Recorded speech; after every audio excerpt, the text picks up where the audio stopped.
अब हम आपको वह कविता सुना रहे, एक एक पंक्ति पे आप गौर करिए, जो बुंदेली वार्ता वाले लोग जुड़े हैं आप और सुनियो और सुने अच्छो लगे तो फिर बताइए हमने अगर सच्चाई लिखी हो।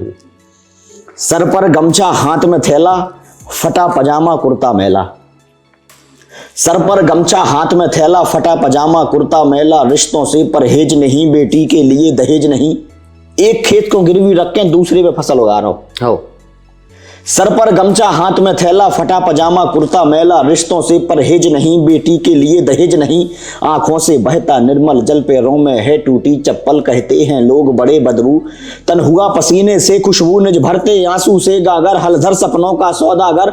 आभा में आंखें मींच रहे, वह खेत खून से सींच रहे। पीड़ाओं के वह मालिक हैं, सारी दुनिया के पालक हैं। संघर्षों के पर्यायी हैं, वे संतापों के भाई हैं। करुणा को पीने वाले हैं, घुट घुट कर जीने वाले हैं। मिट्टी में रहते सने हुए, सचमुच मिट्टी से बने हुए। पगडंडी पर जीवन बीता, भटकी जंगल जैसे सीता। खुशियां देहरी से लौट गईं, वनवास राम को सौंप गईं। जो राजनीति की भेंट चढ़े, दंगों में नंगे मिले पड़े। सत्ता के द्वारा छले गए और हार मानकर चले गए। ना सुखद कोई परिणाम मिला, ना पैरों को विश्राम मिला। दफ्तर के चक्कर काटे हैं, ना उचित मूल्य ना दाम मिला। पतझड़ की धुन पर झूम रहे, निर्भीक शूल पर घूम रहे। क्यों माटी चूमने वाले भी फांसी का फंदा चूम रहे। क्यों माटी चूमने वाले भी फांसी का फंदा चूम रहे। और जो प्रसंग, जो दृष्टांत केवल हम कह रहे हैं, देश में आपने कोई किमोसा नहीं सुनी हुई है। ना कोई कथावाचक, ना कोई कवि, ना किसी कलमकार। राजा जनक के पास कोनो संतान नहीं हती जब तक वे राजा हते। जब वे किसान के रूप में हल लेकर खेत में निकले तो माता सीता की प्राप्ति उन्हें कहवाई।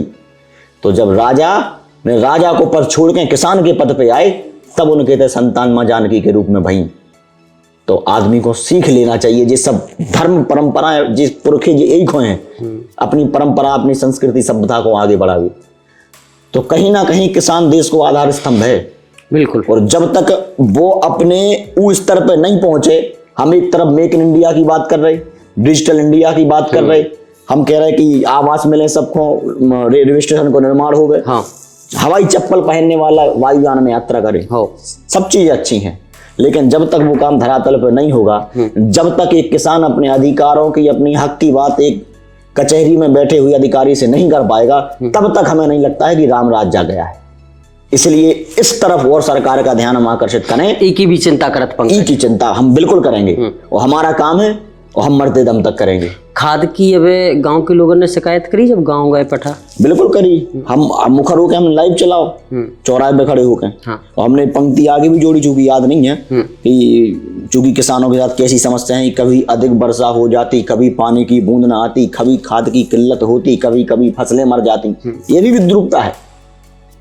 सरकारें तो कर ही रही हैं, हो ही रहा है, लेकिन ईश्वर भी कभी कभी ऐसे कर देते हैं कि कभी अधिक वर्षा हो गई, कभी कम सूखा हो गई, भाई नहीं है। तो ये सब चीजें हम सबको लिख रहे हैं और जनता को खूब स्नेह है, सब आप सबको बड़न को बुंदेलखंड को प्रेम है। और हमें ऐसी शक्ति सामर्थ्य रही हो कि हम ऐसी समाज के जो बिंदु हैं जिनको आम जनमानस के सामने ले आने, राष्ट्रीय पटल पर उकेरना है, हम उनको लिख पा रहे हैं।